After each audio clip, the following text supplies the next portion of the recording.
Greetings and welcome here at Professor Herman Manyora's channel. My name is Simon Irungu and this is the big question. Hope you guys are enjoying your end of year holidays. And Professor, even before we go to the conversation for today, what happens during the December holidays that people overspend and they forget January is coming? Yeah, it's normal. Everybody seems to be saying next year I'll not do that. This year I'm going to be very careful. When the pain is setting in January, people say, no, this year I'll be more careful. But come the same year, they do the same thing. And it happens over and over the years. It's peer pressure, doing what others are doing what you think has been done, doing what you think defines you as a successful man, as a good father, as a good mother, all those kind of things. Okay, this being the end of year show, I think this is the closing show of the year. You're correct. What will you tell people on how to plan for their New Year's? Well, just enjoy and relax. It's never the end of anything. Okay. It's just like another day, but enjoy a bit because we must let off steam. But just don't overindulge. Okay, so today's conversation, Professor, is on the choice of deputy on these people who are running for office come next year. Yes. And even before we go to this, for the two horses that everyone knows that they are the main contestants of this presidential seat, we are going to look at some of the aspirants, someone like Jimmy Wanjigi and someone like Mwangi wa Iria. We have seen his billboards all over the country. He's had his billboard. He's making it very clear that he's running for office. Yes. Okay, maybe you touch on Jimmy Wanjigi. What makes him think that maybe he can get this presidential seat? I think Jimmy Wanjigi's bid is premised on the thinking that his people, the mountain people, especially the Kikuyu people, will, as usual, at the last moment, back one of their own. He believes so strongly that the Kikuyu being led by fear may not want to risk by supporting either Ruto-Raila, and that in the fullness of time, they are likely to look from within, as indeed they did in 2012, 2013. And is there a slightest chance that this might happen as it happened the previous year? It is possible.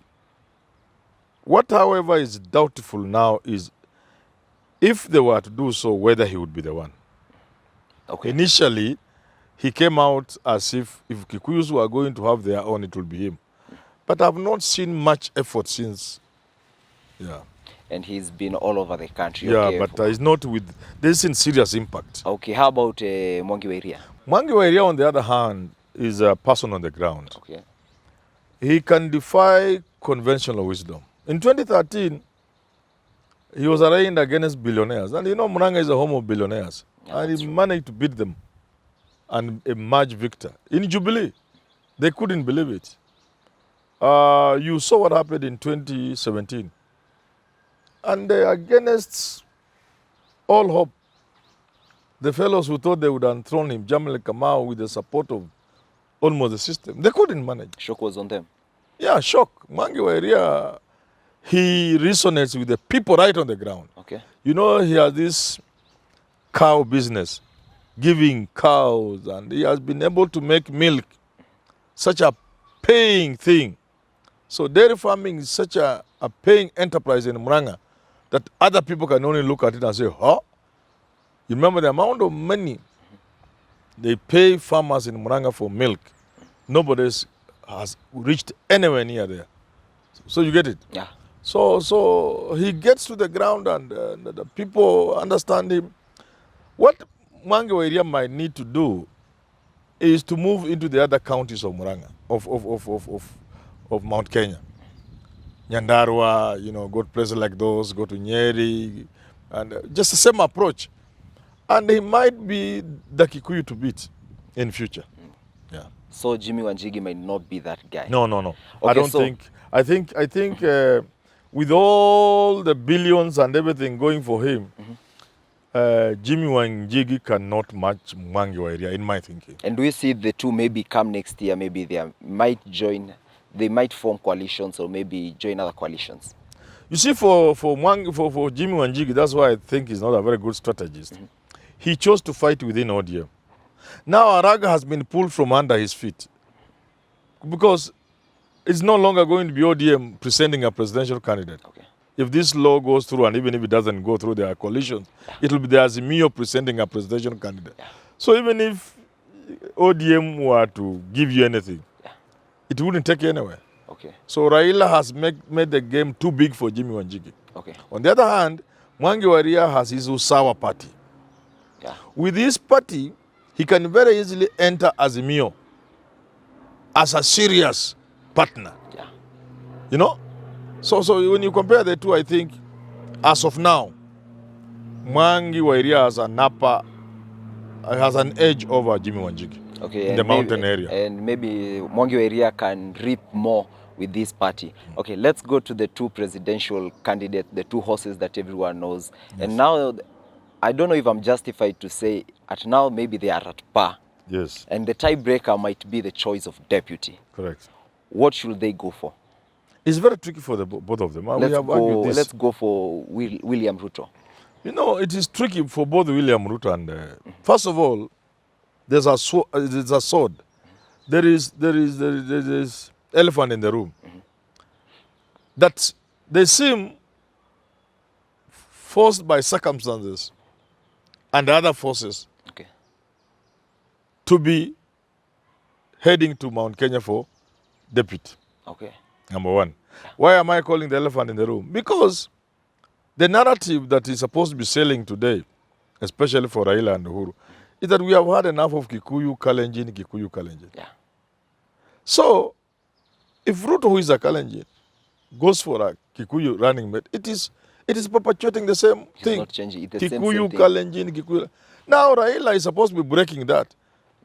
But then if he then moves for a Kikuyu running mate, again, it's still the given same his age and the obvious thinking in the country that he's going for one term, it means he's just handing it back to the Kikuyus. So for the both of them, and much more so for William Ruto, is this inevitable problem they are facing, the inevitability of being forced into having a running mate from Mount Kenya. That's the first challenge they both face. Now, to the individual you choose.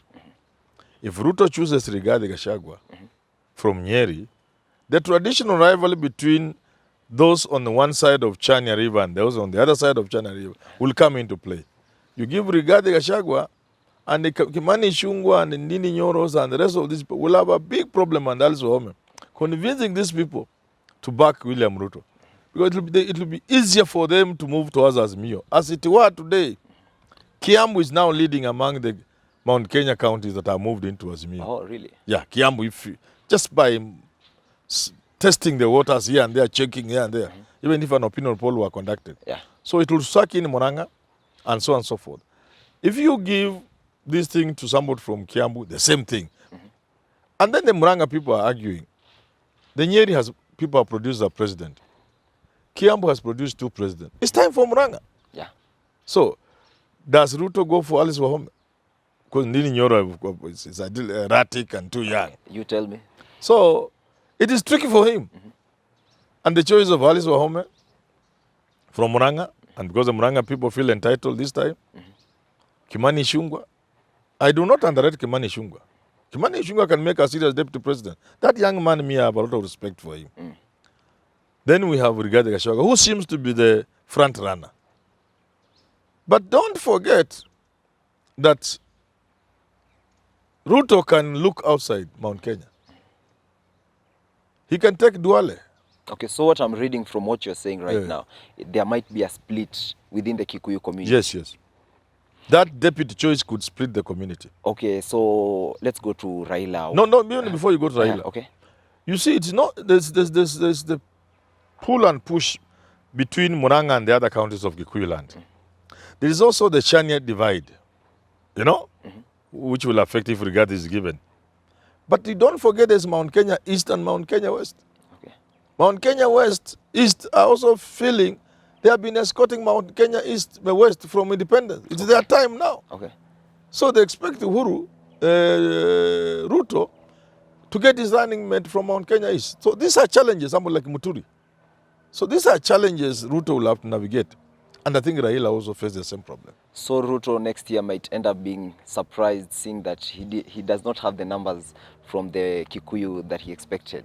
I've always argued he would not get them. Okay, now now we can move on to Raila. Yes. What should he look for? Raila will have to bear that in mind. But unfortunately for Raila, just like Ruto, you see, the bedrock of support, Ruto's bedrock, main support is from Mount Kenya. That's why he must think about them. Now, it's not the same for Raila. But the support he's getting from Uhuru and the rest, it cannot be counting for naught. It can't just come like that. They will be expecting something in return.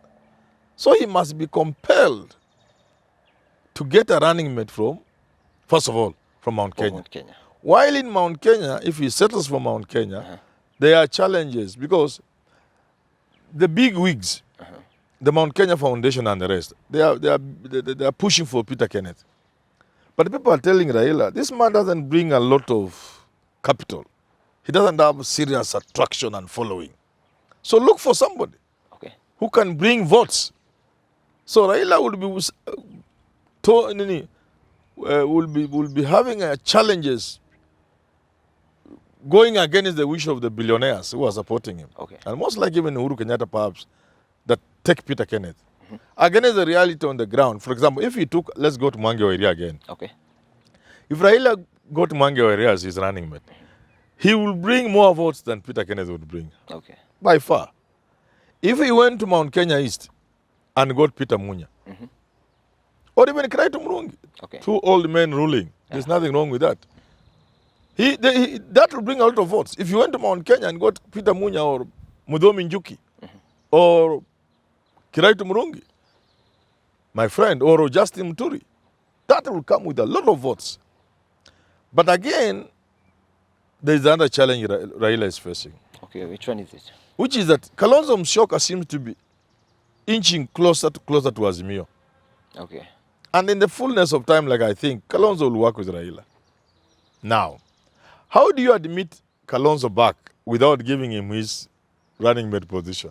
That to me is the biggest challenge Raila will be facing. Supposing either Kalonzo or Mudavadi came, or both. How do you now say you are happy they have come back to you? They are with Azimio. And the least you could give them like running mate, you still give it to a Kikuyu. It's very big, it's challenging for Raila.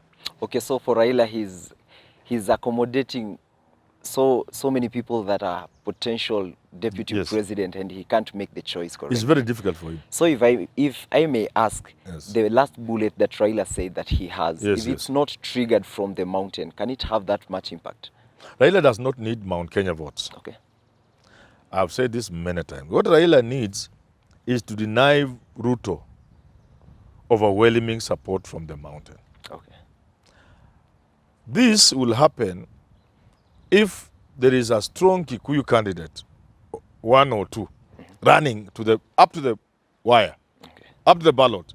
Jimmy Wanjigi, Mwangi Wairia, Justin Muturi. If this Mount Kenya people run, irrespective of how little they chip away from Ruto, that has an impact. Secondly, if they can distort the picture for Ruto in the mountain by getting like 20% for Raila. Uhuru, Raila combined effort, getting 20%. And because in the absence of a serious Kikuyu contender for the presidency, you don't expect a good turnout. That's what Raila is looking for. So as we come to the end of the conversation, Professor, since we were talking about the choice of deputy presidents, now let's look at the current deputy president, Mr. William Samoei Ruto. How has he performed during his reign? He's been a good deputy president. He's helped Uhuru win the presidency twice, hardworking. He's done so much for the country. But in the second term, I think he started way too early. He started too early. He started the and campaigns. has antagonized his boss. And this may come to bite him. Yes. So, well, thank you very much for joining us here at the channel. My name is Simon Irungu. As we come to the end of the conversation, I want to wish you a Happy New Year. Professor, maybe you have something. Happy New Year, our followers. You've been great people. We've loved you so much. We hope next year will be a better year. And as we are in the election season, I hope we all keep the peace we must keep. And those who have subscribed, thank you. and remind your friends, colleagues, and relatives subscribe so that next year, as we participate in this election, we will be members of this family. So every time we produce a video, it comes to you and you share and we have a conversation. Happy New Year. And finally, we appreciate each and every one of you and we truly love you. Thank you for always being with us here at the channel.